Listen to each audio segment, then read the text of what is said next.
Hakikaten insanlık dışı, insanlıkla bağdaşmayacak bu hareketleri tasvip etmiyoruz ve nefretle kınıyoruz. Bir insan olan bir kişi bunlara yakıştıramıyoruz.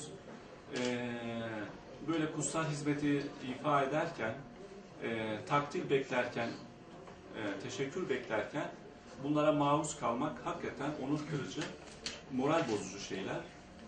Biz gerekli işlemlere, şikayetleri bulunduk. Biz bundan sonra savcılarımızın, emniyetimizin daha duyarlı olmasını istiyoruz. Dicle Üniversitesi Hastanesi'nde hematoloji servisinde görev yapan 3 hemşire arkadaşımızın, bir personel arkadaşımızın sözlü fiziki saldırıya uğramıştır. Sağlık Sen Diyarbakır Şubesi olarak çirkin olarak kınıyoruz.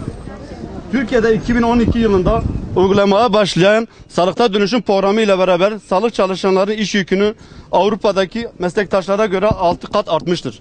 Sağlık çalışanları ağır, yorucu ve çalışma koşullarına rağmen övgüyle hak ederken yanlış sağlık politikaları nedeniyle şiddete maruz kalmaktadırlar. Sağlık sisteminde bütün aksaklıklar sorumlusu olarak maalesef sağlık çalışanları gösteriliyor. Sağlık çalışanlarıyla vatandaş karşı karşıya getiriliyor. Sağlık çalışanlarının maruz kaldıkları şiddet ve hakaret maalesef artık rutin bir hal almıştır. Dün akşam saatlerinde Dicle Üniversitesi Hastanesi'nde hematoloji servisinde 3 hemşire arkadaşımıza fiziksel saldırı uğramıştır. Sağlık Sen olarak çalışanlarımızın her zaman yanlarında olduğumuzu belirterek bu çirkin olayı kınıyoruz ve sonuna kadar takipçisi olacağımızı belirtiyoruz. Ülkemizde son yıllarda şiddet vakalarının dozunun giderek arttığı, araştırma yapan ilgili kurum ve kuruluşlar tarafından rapor edilmektedir. Yaş, cinsiyet, ırk, din, dil, eğitim düzeyi ayırt etmeksizin toplumdaki bütün bireyleri etkileyen şiddet giderek günlük yaşamımızın bir parçası haline gelmekte. Herkes ve her tür sektör için önemli bir sağlık sorunu olarak karşımıza çıkmaktadır. Bu sorun tüm meslek gruplarının arasında zor durumdaki bireylerden doğrudan teması gerektiren sağlık sektöründe çalışanların iş yeri şiddetinin en önemli hedefi ve kurbanları olduğu giderek daha fazla kabul görmektedir.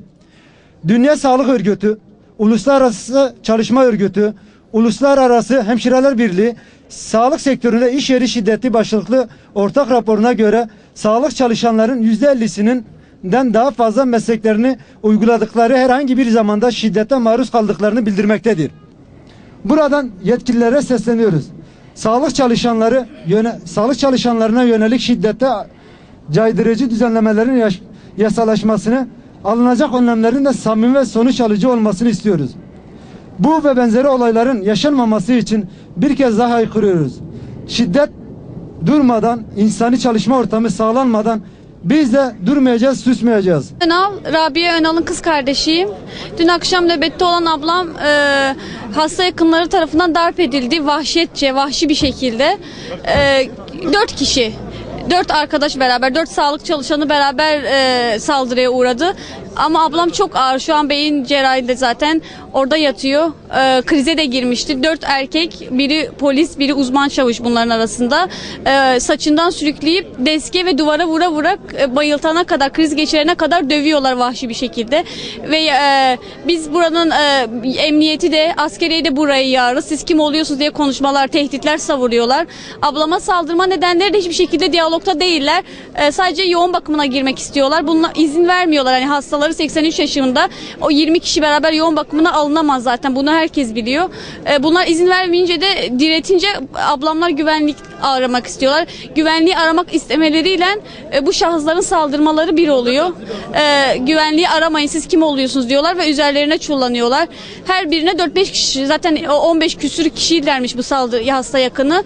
4 erkek ablama saldırıyorlar. Saçından çekip duvarlara vuruyorlar. Tekme tokat girişiyorlar. Yani vahşi bir şekilde o da arkadaşları da saldırıya uğruyorlar. Bunun hiçbir şekilde sessiz kalmasını istemiyoruz bu durumun. Suçluların derhal yakalanmasını, zaten bizi en çok üzen serbest bırakılmalarıdır. Dışarıda gezmeleri. Kesinlikle şikayetçiyiz. Evet, dün diğer arkadaşlara da dün emniyette ifade verilmiş. Ablam kötü olduğundan halen ifade verebilecek durumda değil zaten. Ama hiçbir şekilde bu olayın sessiz kalmasını istemiyoruz ve herkesin sahip çıkmasını istiyoruz bu olaya. Bu bir değil, iki değil. Arkası gelmesini de istemiyoruz artık bu olayların.